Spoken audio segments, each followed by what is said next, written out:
ஓம் சாய்ராம், ஜெய் சாய்ராம். என் அன்பு குழந்தையே, உனக்கான வாழ்வின் அடுத்த கட்டத்தை ரெடியாக்கி வைத்திருக்கின்றேன். அது தயார் நிலையில் உள்ளது. நீ இதுவரை அனுபவித்த கஷ்டங்கள் எல்லாமே அடுத்த கட்டத்தில் இல்லாமல் மிக மகிழ்ச்சியாக சந்தோஷமாகவே நீ வாழப் போகின்றாய். என்னுடைய அற்புதங்கள் உன் வாழ்வில் நடக்கப் போகிறது கண்மணி. எதை பற்றியும் நீ கவலைப்படாதே. உன்னுடைய அப்பா நான் இருக்கும்போது எல்லாவற்றையும் நானே பார்த்துக்கொள்கிறேன். தைரியமாக உன்னுடைய செயலை நீ செய். நீ எடுத்த முயற்சியிலிருந்து பெண் வாங்காதே. உன் வாழ்க்கை என்னுடைய பொறுப்பு. பிள்ளையே, என்னை வைத்துக்கொண்டு என்னை தேடி ஊர் ஊராக ஓடுவதும் என் பெயரை மறந்து மற்றவற்றை உச்சரிப்பதும் எதற்காக? என்ன நினைப்போர்க்கு தலைமுறை தலைமுறையாக நான் துணை நிற்பேன். உன்னை நான் கைவிட மாட்டேன். சீக்கிரமே உனக்கு நல்ல வழி பிறக்கும். என்னை முழுவதுமாக நம்பு. அப்போது உனக்கு இளைப்பாறுதல் செய்வேன். என்றும் முழு மனதோடு கேள். என்னிடமுள்ள அனைத்தையும் நான் உனக்கு தருவேன். சோதனையும் வேதனையும் உன்னை சோர்ந்து போக செய்வதற்கு வருவதில்லை, போதனை செய்வதற்காகவே வருகின்றன.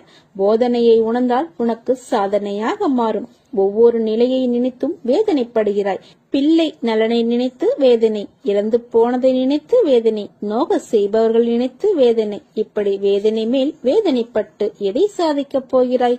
உனது கவலையால் எவையேனும் சாதிக்க முடிந்தால் சொல்லேன். கவலை என்பது உன் மனதை என்பால் திருப்பாமல் கட்டி வைக்கிற வலை. முதலில் இந்த வலைக்குள் இருந்து வெளியே வா. அப்போது எனது அனுக்கிரகம் உனக்கு கிடைக்கும். எனது அனுக்கிரகத்தாலேயே உனது கிரகம் சரியாகும்.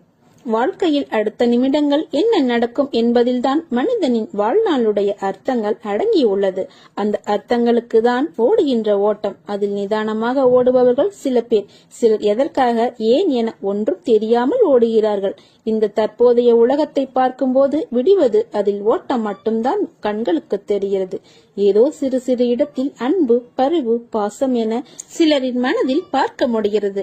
அப்படிப்பட்ட சூழலில் என் பிள்ளைகளான நீங்கள் என் கண்களுக்கு வித்தியாசமாக தெரிகிறீர்கள். நேர்மறை உலகில் நேர்மறையான சூழ்நிலையில் மனிதர்களிடத்தில் வாழ்வது சுலபம். நேர்மறை உலகம்தான். ஆனால் சில மோசமான எதிர்மறையான குணங்களை நீ கடந்து வருகிறாய். இது வெள்ளத்தில் தத்தளித்தவனுக்கு அவன் மூழ்கும் நேரத்தில் அவனுக்கு கிடைத்த கைப்பிடி என்பது அவன் உயிர் காக்கும் கருவியாகும்.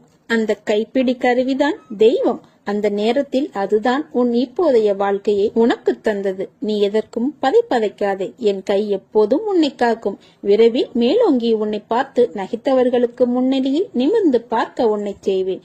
ஆனால் நீ எதற்கும் பயப்படாதே, கலங்காதே. உன்னில் நிச்சயம் வெற்றி என்ற தீபத்தை நான் ஏற்றுவேன். உன்னில் பார்க்கும் அனைத்துமாய் அகிலத்தின் ரூபமாய் நான் இருப்பேன். நீ மனக்கவலையில் இருக்கிறாயா? உன் கண் முன் கஷ்டப்படுபவர்களுக்கு அவர்கள் கேட்காமலேயே உன்னால் முடிந்தால் உதவி செய். கரம் நீட்டு. பிறகு பார், உன் மனக்கவலை, சோர்வு அனைத்தும் பறந்தோடி புத்துணர்வு கிடைக்கும். எந்த சூழ்நிலை வந்தாலும் எதிர்கொள்ளும் வல்லமை பிறக்கும். சாயப்பா நான் இருக்கும்போது உனக்கு எதற்கு கவலை? உன் பிரார்த்தனைக்கு பதிலளிக்க தொடங்கிவிட்டேன். உனக்கு வந்த தடைகள் எல்லாம் அகற்றிவிட்டேன். இனி எல்லாம் ஜெயமே. நீ நன்றாக இருப்பாய். நல்ல எதிர்காலம் பெற்று வாழ்வாய். என் பரிபூர்ண ஆசி எப்போதும் உண்டு. உன் எண்ணங்கள் வண்ணங்களாகும். வாழ்க்கை வளமாகும். நினைத்த இலக்கை நோக்கி நிற்காமல் நகர்ந்து செல். இலக்கும் வசமாகும். நான் இருக்கிறேன் உன்னோடு என்பதை மறந்து விடாதே. நீ அனுபவித்து வரும் துயரங்களில் இருந்து, கடினமான சூழ்நிலைகளில் இருந்தும் விடுபட துடிக்கிறாய். மாற்றங்கள் நடக்கப் போகிறது. கலங்காதே. என்னால் ஆசீர்வதிக்கப்பட்ட குழந்தை நீ. என் கண்ணின் மணியே, உன்னுடைய முக்காலமும் என்னால் நிர்ணயிக்கப்பட்டவை. கண்ணே, நலமும் வளமும் குன்றாமல் நிறைவான வாழ்க்கையை கொடுத்து உன்னை நான் வாழ வைப்பேன். எந்த ஜென்மத்தில் என்ன புண்ணியம் செய்தாயோ நான் உனக்கு குருவாக வந்திருக்கிறேன். நீ செய்த பாவங்களை போக்க நான் உனது குருவாகவும் நீ எனது பக்தனாகவும் இருக்கின்றாய். உன் கடமையை செய். உனக்கு தேவையானது கிடைக்க வேண்டிய நேரத்தில் நிச்சயம் கிடைக்கும். இந்த சாயின் ஆசியோடு அனைத்தும் இனிதே நடைபெறும். சில காலமாக நீ நீயாக இல்லை. மனதில் கவலைகள் உன்னை பாடாய்படுத்துகிறது. நீ என்னிடம் வைத்த கோரிக்கைகளை முடித்துக் கொடுப்பேன். வருத்தத்துடன் இருக்காதே. உன்னுடைய வாழ்க்கை முடிந்து போகவில்லை. நீ போக வேண்டிய தூரம் அதிகம். உன் வாழ்வில் புதிதான ஆரம்பத்தை நான் தருவேன். அதை நீ இன்று காண்பாய். தீராத பிரச்சனை என்று எதுவும் இல்லை. துணிந்து செயல்படு. துணைக்கு நான் இருக்கிறேன். அன்பிற்காக ஏங்கி தவிக்கும் ஒரு இதயத்தை எந்த நிலையிலும் அலட்சியப்படுத்தாதே. ஏனெனில் அதனை விட இவ்வுலகில் பெரிய பாவம் எதுவும் இல்லை. சந்தேகம் வேண்டாம், சத்தியமாய் சொல்கின்றேன். பாபாவின் பாதத்தில் சரணந்தோரை சங்கடமின்றி வாழ வைப்பேன். என்னுடைய நாமத்தை இடைவிடாது ஜபிக்கும் என் பக்தனை நான் இந்த சம்சார கடலின் அக்கறை சேர்ப்பேன். சத்குருவின் பாதங்களை இதயத்தில் தரித்து கொண்டால் பிறவி கடலை பத்திரமாக கடக்கலாம். சாயிடம் அன்பு செய்வோம், சாயுடன் சேர்ந்து வாழ்வோம். உன் பிரச்சனை என்னவாக இருந்தாலும் சரி, எவ்வளவு பெரியதாக இருந்தாலும் சரி, அவற்றை முற்றிலுமாக நான் தீர்த்து வைப்பேன். உன்னோடு நிற்பது உன் சாய் தேவா. திடீரென்று ஒரு திருப்பம் வரும், அதுவரை பொறுமனமே. எல்லாவற்றிற்கும் ஒரு நேரம் காலம் தேவை. அதுவரை சற்று பொறுமையோடும் நம்பிக்கையோடும் இரு. சாய்நாதன் ஒன்றும் செய்யவில்லை என்று வருத்தப்படும் நீங்கள் வாழ்க்கையை இரண்டாக பிரியுங்கள். சாய்பாபாவுக்கு முன், சாய்பாபாவுக்கு பின். பிறகு யோசித்து பாருங்கள், அவர் நன்மை செய்தாரா இல்லையா என்று. பொறுமையும் தன்னம்பிக்கையும் தான் தைரியம். அதை நீ தொலைத்து விடாதே. எப்பொழுது நீ எந்த பிரச்சனைகளை சந்திக்க நேர்ந்தாலும் அதை எதிர்த்து போராட கற்றுக்கொள். அப்போது அது உன்னை காப்பாற்றும். ஆனால் எது நடந்தாலும், நீ எதை செய்திருந்தாலும் அதை நீ உணரும் தருணத்தில் நான் மன்னித்து உன்னை ஆசீர்வதிப்பேன். சகிப்புத்தன்மை இல்லை என்றால் உன் நிலை மிகவும் கவலைக்கிடமாகும். இதை மட்டும் நினைவில் வைத்துக் கொண்டு நீ வாழ். நீ எவ்வளவு பெரிய வம்சாவளியை சேர்ந்து இருந்தாலும், ஒழுக்கத்தோடும் சிறந்த நற்குணங்களோடும் இருந்தாலும், வறுமையின் காரணமாக மிகவும் கடினமான சூழ்நிலையில் இருந்தாலும், அனைத்தையும் ஏற்றுக்கொள்ளும் மன தூய்மையும் தன்னலமற்ற சிந்தனைகளும் எண்ணங்களும் இல்லை என்றால் எதையுமே நீ எதிர்கொள்ள முடியாது. மிகவும் முக்கியம் சகிப்புத்தன்மை. இது மட்டும் உனது வாழ்க்கையில் இல்லாவிடில் உனது வாழ்க்கையே பறிபோகிவிடும். நான் பக்கபலமாக இருந்தாலும், நானே அனைத்திற்கும் சர்வாதிகாரி என்றாலும், அனைத்தும் எனக்கு கட்டுப்பட்டு இருந்தாலும், உன்னிடம் நிலையான உண்மையான பக்தியும் இருந்தால் மட்டுமே நான் உன்னை அனைத்திலுமிருந்து பாதுகாக்க முடியும். நம்பிக்கையையும் சகிப்புத்தன்மையும் உனது தைரியத்தையும் தான் உன்னிடம் இருந்து நான் எதிர்பார்க்கிறேன். உனது வருகைக்காக நான் காத்திருக்கிறேன். நான் உனக்கு உனது மனநிலையை புரிந்து கொண்டு அழைப்பு விடுத்திருக்கிறேன். எனது அழைப்பை ஏற்றுக்கொண்டு விரைந்து வா. அப்பா உனக்காக எனது வெளித்திருந்து எனது தர்பாரில் உனக்காக காத்திருக்கிறேன். என் அனுமதியின்றி எதுவும் நடக்காது. எவரையும் நெருங்கவும் முடியாது. எனது அனுமதியின்றி என் மண்ணில் உன் பாதம் கூட பதிக்க முடியாது. உனக்கு ஏற்பட்ட துயரங்கள் அனைத்தும் உன்னை விட்டு விலகிவிடும். தன்னம்பிக்கை இழந்து விடாதே. அனைத்தும் விரைவில் மாறப்போகிறது. நீ எதற்கும் பயப்படாதே, கலங்காதே. உன்னில் நிச்சயம் வெற்றி என்ற தீபத்தை நான் ஏற்றுவேன். நான் எங்கும் எப்போதும் உன்னுடன் இருப்பேன். வாழ்வில் இந்த நிமிடம் நான் நேசித்த ஒன்று நடந்து விடாதா என்று வேண்டி தவிக்கும் உன்னை எங்கனம் நான் உன் சாய்தேவா ஏமாற்றுவேன்? உனக்கு அது எவ்வளவு முக்கியம் என்று தெரிந்தும் உனக்கு எப்படி தராமல் இருப்பேன்? உன் வாழ்க்கைக்கு நானே பொறுப்பு. அதனால் எல்லாம் உனக்கு சுகமாக முடியும். நாம் ரகசியமாக ஒரு காரியத்தை செய்தால் யாருக்கு தெரிய போகிறது என்று நினைத்துக் கொண்டு தனி அறையிலோ தனி இடத்திலோ ஒரு காரியத்தை செய்கிறோம். நீங்கள் செய்யும் எதுவுமே ரகசியம் அல்ல. ஏனெனில் 9 பேர் உங்களை எப்பொழுதும் கண்காணித்துக் கொண்டே இருக்கிறார்கள். அந்த 9 சாட்சிகளை மீறி நீங்கள் எதையும் செய்ய முடியாது. பஞ்சபூதங்களான நீர், நிலம், நெருப்பு, காற்று, ஆகாயம், இது தவிர சூரியன், சந்திரன், யமன், காலம், இந்த 9 கர்ம காட்சியிலிருந்து யாரும் தப்பிக்க முடியாது. இந்த 9 சாட்சிகளுக்கு பயந்து நல்ல செயல்களையே செய்ய வேண்டும். நல்ல எண்ணங்களையே சிந்திக்க வேண்டும். இந்த உலகில் எந்த பொருளும் உறவும் நிரந்தரமில்லை. ஆனால் உன் எண்ணத்தால் விளையும் செயல்பாடுகள் மட்டுமே நிரந்தரமாகும். வாழும் வரை நீ செய்கின்ற செயல்கள் நிரந்தரம். எனவே எந்த சூழ்நிலையிலும் நிதானமாக யோசித்து செயல்படு. சிற்றின்ப வாழ்க்கை உன் உடல், உன் எண்ணத்தை ஆனந்தப்படுத்தும். ஆனால் பேரின்ப வாழ்க்கை உன்னையும் உன்னை சார்ந்தவர்களையும் ஆனந்தப்படுத்தும். இருப்பதை கொண்டு வாழ கற்றுக்கொள். உன்னை தேடி எது வருகிறதோ அது கண்டிப்பாக உனக்குத்தான். செல்வமும் சுபிட்சமும் நிலையற்றவை. எதிர்பார்த்து வாழ்ந்து ஒவ்வொரு நிமிடமும் ஏமாறாதே. நீ உன் கடமைகளை கவனமாக செய்து வா. உன்னுடைய குறிக்கோளை நீ நிச்சயம் அடைவாய். வாழ்க்கையில் நிகழும் சோதனைகளை கண்டு கலங்காதே. உமது சாய் உன்னை வெறுக்கவும் இல்லை, உன்னை கைவிடவும் இல்லை. நம் வாழ்வின் இக்கட்டான தருணத்தில் திகத்தி போயிருக்கும் சூழலில் நிற்கதியாக நிற்கும் சமயத்தில் அவரின் பேரன்பு கரங்கள் நம்மை கை தூக்கிவிடும். நான் இருக்கிறேன் என்று அபயம் அளிக்கும். இந்த பேரன்பிற்காக அவர் நம்மிடமிருந்து எதையும் எதிர்பார்த்ததில்லை, நம்பிக்கையையும் பொறுமையையும் தவிர. சோதனை காலம் வரும்போது நீ பயப்படாதே, கலங்காதே. தந்தை தன் பிள்ளைகளை கண்டித்து நடத்துவதைப் போல இறைவனான நானும் நான் நேசிக்கிறவர்களை கடிந்து கொண்டு நடக்கிறேன். இதை நீ புரிந்து கொண்டு நடக்கும்போது நான் உன்னை முழுவதுமாக பொறுப்பெடுத்துக் கொள்கிறேன். எதற்கும் நீ பயப்படாதே இரு. நான் உன்னோடு இருக்கிறேன். நான் உனக்கு ஜெயம் தருவேன். கஷ்டம் வந்தால் துவண்டு போகாதே. அது உன் பூர்வ ஜென்ம கர்மா. இன்பத்தை எவ்வாறு சந்தோஷமாக ஏற்கின்றாயோ அதே போல இதையும் ஏற்றுக்கொள். கஷ்டத்தையும் மகிழ்ச்சியுடன் ஏற்று என் மீது போட்டுவிடு. நான் பார்த்துக் கொள்கிறேன். கவலைப்படாதே. சோதனையை தருகிற நான் அதை தாங்கும் சக்தியையும் தருவேன். உனக்கு பின் இருப்பது நான். உன்னை கைவிட மாட்டேன். நீ தைரியமாக நின்று போராடு. உனக்கு பக்கம் வளமாக நான் இருக்கிறேன். பொறுமை, நம்பிக்கை இவற்றை மட்டும் கடைபிடி. உனக்கு வெற்றி நிச்சயம். இவ்வுலகில் எந்த பொருளும் உறவும் நிரந்தரமில்லை. ஆனால் உன் எண்ணத்தால் விளையும் செயல்பாடுகள் மட்டுமே நிரந்தரமாகும். வாழும் வரை நீ செய்கின்ற செயல்கள் நிரந்தரம். எனவே எந்த சூழ்நிலையிலும் நிதானமாக யோசித்து செயல்படு. சிற்றின்ப வாழ்க்கை உன் உடல் எண்ணத்தை ஆனந்தப்படுத்தும். ஆனால் பேரின்ப வாழ்க்கை உன்னையும் உன்னை சார்ந்தவர்களையும் ஆனந்தப்படுத்தும். பந்தம், பாசம், பணம் எல்லாம் நீ வாழும் வரை மட்டுமே உன்னோடு இருக்கும். ஆனால் அன்பு, நன்றி, கருணையோடு நடந்து கொண்டால் நீ மடிந்தாலும் உனது செயல் எல்லோர் மனதிலும் வாழும். இருப்பதை கொண்டு வாழ கற்றுக்கொள். உன்னை தேடி எது வருமோ அது கண்டிப்பாக உன்னை தேடி வரும். செல்வமும் சுபிட்சமும் நிலையற்றவை. இவ்வுடல் அழிவிற்கும் மரணத்திற்கும் உட்பட்டது. இதை உணர்ந்து இம்மை வறுமை பொருட்களின் மீதுள்ள பற்று அனைத்தையும் விட்டுவிட்டு உனது கடமையை நீ செய். எதிர்பார்த்து வாழ்ந்து ஒவ்வொரு நிமிடமும் ஏமாறாதே. நீ உன் கடமைகளை கவனமாக செய்து வா. உன்னுடைய குறிக்கோளை நீ நிச்சயம் அடைவாய். என் வார்த்தைகள் மீது நம்பிக்கை வைத்து செயல்படு.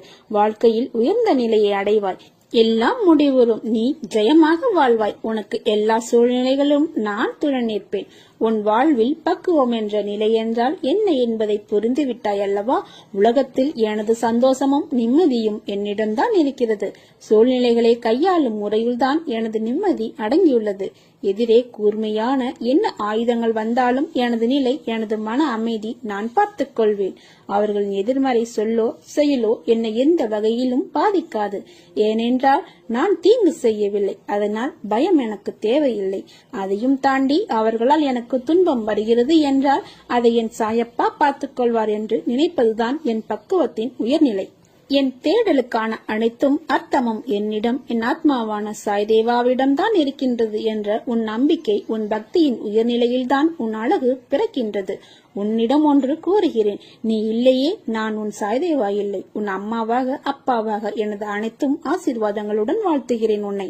உனக்கான வாழ்க்கை உன்னிடம் வந்து சேரப்போகிறது. அனைத்தும் நீங்கள் என்ன செய்தாலும் எனது நல்லத்திற்கே என்று நினைக்கும் என் பிள்ளைக்கு எந்தவித கஷ்டங்களையும் நான் நேர விட மாட்டேன். உன் கஷ்டங்கள் இதோ முடிவுக்கு வந்துவிட்டது. நீ இழந்த அனைத்தும் உன்னிடம் வந்தடையும் நேரம் வந்துவிட்டது. சாயிருக்க உனக்கென்ன துன்பம் வந்துவிடும்? உன்னுடைய வாழ்க்கை மற்றவர்களுக்கு உதாரணமாக போகிறது. நீ எந்த அளவுக்கு உயர்ந்த இடத்தை அடைய விரும்புகின்றாயோ அந்த அளவுக்கு பலரின் அர்த்தமற்ற பேச்சுக்களையும் கஷ்டங்களையும் கடந்தாக வேண்டும் என்பதை மறவாதே. உனக்கு எது தேவையோ அது நிறைவேற வேண்டிய அந்த நேரத்தில் நிச்சயமாக நிறைவேறும். உனக்கு என்று உள்ளது உனக்குத்தான். அது வேறு யாருக்கும் போகாது. உனக்கென்று இல்லாதது ஒருபோதும் உன்னை சேராது. நீ மற்றவர்களிடம் எந்த அளவு பணிவாக இருக்கிறாயோ அந்த அளவுக்கு எல்லா விதத்திலும் உனக்கு அது நல்லதுதானே தவிர வேறு எந்த வகையிலும் நீ தாழ்ந்து போக மாட்டாய். மனதை நீ வெளி விஷயங்கள் திசை திருப்ப விடக்கூடாது. வாழ்வில் உனக்கு கடமையாக அமைந்த வேலைகளை நிறைவேற்றும் வேலை தவிர அவசியமற்ற செயல்களில் வீணாக்காதே. நீ யாருக்கும் சிறிதளவு கூட தடையாகவோ தொந்தரவோ விளைவிக்காதே. உன் வேலைகளை எல்லாம் நீயே செய்து கொள். நீ எந்த நிலையில் இருந்தாலும் சரி, எப்படி இருந்தாலும் சரி, எவ்வளவு கீழே இருந்தாலும் சரி, உனக்கு இன்னும் வாய்ப்பு இருக்கிறது. மிகப்பெரிய வாய்ப்பு. நீ மனது வைத்தால் உனக்குள் இருக்கும் எல்லாவற்றையும் நீயே சுயமாக சரி செய்து கொள்ள முடியும். உன் மனதின் சக்தி இந்த பிரபஞ்சத்தை விட பெரியது என்பதை உணர்ந்து செயல்பட்டால் உன்னுடைய வாழ்க்கை இனிதாக அமையும். நம்பிக்கையோடு நான் கூறும் வார்த்தைகளை பின்பற்று. இது என் வாக்கு. நான் பார்த்துக் கொள்கிறேன். நீ வெற்றியின் உச்சத்தை நிச்சயம் அடைவாய். நல்லதே நடக்கும். நீ என் பரிபூர்ண அருளும் அன்பும் பெற்ற என் செல்ல பிள்ளை. நீ உனக்கான நேரம் ஆரம்பமாகிவிட்டது. நீ தேடிய காலம் போய் உன்னை தேடும் காலம் ஆரம்பமாகிவிட்டது. தந்தைக்கு நிகர் யாரும் இல்லை. தந்தையை விட்டால் பேரும் இல்லை. தந்தையின் நெஞ்சில் வஞ்சமில்லை. தந்தை இருந்தால் பஞ்சமில்லை. தந்தையின் சொல்மிக்க மந்திரமில்லை. தந்தையின் அன்பில் தந்திரமில்லை. தந்தைக்கு ஒரு தாளாட்டும் இல்லை, தந்தைக்கு ஏனோ ஒரு பாராட்டும் இல்லை. தந்தையின் கண்ணீரை கண்டதில்லை, தந்தையின் வேர்வையை அறிந்ததில்லை. தந்தையை யாரும் வாசிக்கவில்லை, தந்தையின் அழுகுரல் காதில் கேட்டதில்லை. தந்தையை போல் ஒரு ஆசானும் இல்லை, தந்தையை மிஞ்சிய அரசனும் இல்லை. தந்தைக்கு யாரும் இங்கே நிகரும் இல்லை, தந்தையை போல் அந்த கடவுளும் இல்லை. தந்தைக்கு நிகர் தந்தையே. உனக்கான ஒரு இடத்தை தந்தை ஆயத்தம் பண்ண போகிறேன். பிறகு அவ்விடத்திற்கு உன்னை அழைத்துச் செல்வேன். உனது வாழ்க்கைக்கு நானே பாதுகாப்பு. ஒரு நல்ல வாழ்க்கையை உனக்கு அளிப்பேன். வருத்தப்படாமல் பொறுமையாக இரு. நான் உன்னுடனே உன் மனதில் இருக்கிறேன். நீ வாய் திறந்து கேட்காத கோரிக்கைகளையும் உன் மனம் அறிந்து செய்து தருவேன். நடக்கவே நடக்காது என நீ நினைக்கும் விஷயத்தை நான் முடித்து தருவேன். நம்பிக்கையோடு என் நாமத்தை மட்டும் நீ ஜெபம் செய்து வா. எல்லாம் நான் பார்த்துக் கொள்வேன். எல்லா சுமைகளையும் என்னிடம் தந்துவிடு. தைரியமாக போய்கொண்டே இரு. வருத்தத்தை விட்டு பொறுமையாக உனக்கான இலக்கை நோக்கி போய்கொண்டே இரு. உனக்கு துணையாக நான் என்றும் எங்கும் இருப்பேன். நீ நடக்கும் பாதையில் முட்கள் இருந்தால் நானே முன் சென்று முன்பாகவே கலைத்து விடுவேன். எதையும் பொருட்படுத்தாமல் உன் இலக்கை நோக்கி போய்கொண்டே இரு. நீ போகும் பாதையில் மிக மோசமான மிருகங்கள் வரலாம், மோசமான மனிதர்கள் கூட வரலாம். எதை கண்டும் அஞ்சாதே. நான் அவர்களை தூக்கி வீசி பந்தாடுவேன். நான் முதலில் உன்னிடம் எப்படி வந்தேன் என்று யோசித்துப்பார். சாய்பாபாவாகிய நான் முதலில் நமக்கு எவ்வாறு அறிமுகமானார் என்பதை நிச்சயம் நீங்கள் கண்கூடாக யோசித்து பார்க்க வேண்டும். நினைத்து பார்த்தால் அது ஒரு வியப்பாகத்தான் இருக்கும். மிக எளிய முறையில் தாம் நம்மிடம் வந்து சேர்ந்திருப்பார். காலண்டர் வடிவிலோ பாக்கெட் சைஸ் படமாகவோ யாரோ ஒரு பக்தர் மூலமாகவோ விக்கிரகமாகவோ பரிசுகள் மூலமாகவோ நம்மிடம் வந்து சேர்ந்திருப்பார். நாமும் அதை இயல்பாக எடுத்துக்கொண்டு நம் வேலைகளில் மூழ்கி இருப்போம். எப்போது பாபா நம்மிடம் வருகிறாரோ அப்போது முதலே அவரின் பாதுகாப்பு வளையத்திற்குள் நாமும் நம் குடும்பமும் வந்து விடுவோம். அதை நாம் உணரும் தருணத்திற்காக அவர் காத்திருப்பார். வருட கணக்கில் கூட நமக்கே தெரியாமல் அவர் நன்மைகள் நிறைய செய்திருப்பார். யோசித்து பாருங்கள். உனது உழைப்பை பிறர் உறிஞ்சும் போதும் உன் உழைப்பின் பலனை பிறர் அனுபவித்து விட்டு உன்னை அவமானப்படுத்தும் போதும் வருத்தப்படாதே. அவர்கள் உன் கர்மாக்களையும் பாவங்களையும் அனுபவித்து உன்னை விடுதலை செய்கிறார்கள். நீ இழந்து போனதையும் தொலைத்து விட்டதையும் நான் அறிந்திருக்கிறேன். நான் மௌனமாக இருப்பதற்கு காரணம் அவை உனக்கு நன்மை விளைவிக்கும் என்பதால். பிற்காலத்தில் பெரும் பலனோடும் வட்டியோடும் ஆசீர்வாதத்தோடும் மீண்டும் உன்னிடமே வந்து சேரும். உன் வேண்டுதல் கேட்கப்பட்டது. நீ எனக்காக பொறுமையாக காத்திரு. நன்மைகள் என்பது காற்று போல. நாம் ஒருவருக்கு நன்மை செய்தால் அது நிறைய பேருடைய வாழ்க்கைக்கு விடுவெள்ளியா இருக்கும். அது தரும் மன நிம்மதியும் நிறைவும் தான் நிரந்தரம். இதை புரிந்து கொள். என் வார்த்தைகள் மீது நம்பிக்கை வைத்து செயல்படு. கவலைப்படாதே, நான் இருக்கிறேன் உன்னோடு என்றும் என்றென்றும். நல்லதே நடக்கும். என் பரிபூர்ண அருள் உனக்கு எப்போதும் உண்டு. கவலைகளை மறந்து என் மடியில் ஓய்விடு. உன்னை ஆனந்தமாக வைத்துக் கொள்ளவே நான் முயன்று கொண்டிருக்கிறேன். யாரை நம்பியும் நீ இங்கே வரவில்லை. உனக்கு உணவு, வாழ்வு, அன்பு அனைத்தும் நானே தருகிறேன். அடுத்தவரின் வார்த்தைக்கு நொந்து போகாதே. நான் ஏற்கனவே சொல்லிவிட்டேன் இதுதான் உன் வாழ்க்கை என்று. ஆனால் நீ அதை கேட்க மறுக்கிறாய். நான் என்ன செய்வது? உன்னிடம்தான் நான் சொல்கிறேன். அடம்பிடிக்காதே. பொறுமையாக இரு. அனைத்தும் நல்லதாகவே நடக்கும். ஜெயித்துக் கொண்டே இரு. நீ வளரும் வரை அல்ல, உன்னை வெறுத்தவர்கள் உன்னை பார்த்து வியந்து வாழ்த்தும் வரை. நான் எப்போது என் கரம் கொண்டு உன்னை இழுத்து வந்தேனோ மறுகணமே உனக்கு பிடித்த விஷயங்கள், நீ விரும்பிய வாழ்க்கை, நீ விரும்பினாலும் விரும்பாவிட்டாலும் நான் உனக்கு வழங்குவேன். அது எனது கடமை. இவைகளை பெறுவதற்கு காலதாமதமாகலாம். ஆனால் அதற்காக நீ காத்திருக்க வேண்டும். பொறுமையாக இருக்க வேண்டும். அவசரப்படக்கூடாது. நீ என்னை காண்பது எளிதல்ல. பலர் எனது வாயிலில் தவம் இருக்கிறார்கள். அப்படிப்பட்ட சூழ்நிலையில் நீ எதற்காக அவசரப்படுகிறாய்? ஏன் இந்த பதட்டம்? பாதுகாப்பு வளையமாக உன்னை சுற்றியே நான் இருக்கிறேன். உன்னை இதுவரை என் பொக்கிஷமாக வைத்திருக்கிறேன். நீ விரும்பியபடி வாழ்க்கையை உனக்கு கொடுக்கப் போகிறேன். அதை நீ உதிர்த்து விடாமல் பக்குவமாக வைத்துக் கொள்ள வேண்டாமா?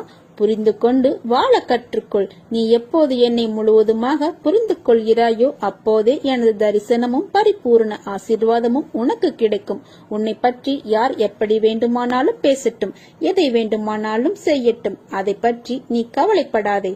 நீ எதை செய்ய நினைத்தாலும் நீயாக செய். கூட்டு சேர்ந்து செய்ய முயற்சிக்காதே. உன்னுடைய உழைப்பு வீணாகிவிடும். நீ எதிர்பார்த்தது தடைப்படும். தன்னிச்சையாக செய். நான் இருக்கிறேன். பக்க பலமாக உன்னுடைய பாதையில் திடமாக இரு. நான் ஒருவன் இருக்கும்போது யாரையும் தேடி சென்று உனது விருப்பத்தை சொல்ல முயற்சிக்காதே. முதலில் உன் மீது நம்பிக்கை வை. உன் மீது வைக்கிற நம்பிக்கையே என் மீது நீ வைக்கிற நம்பிக்கையாகும். இனி வரும் தருணத்தில் ஜெயிக்கப் போவது நீயாக இருப்பாய். என்னால் எதுவும் முடியும் என்று நம்பிக்கையோடு இரு.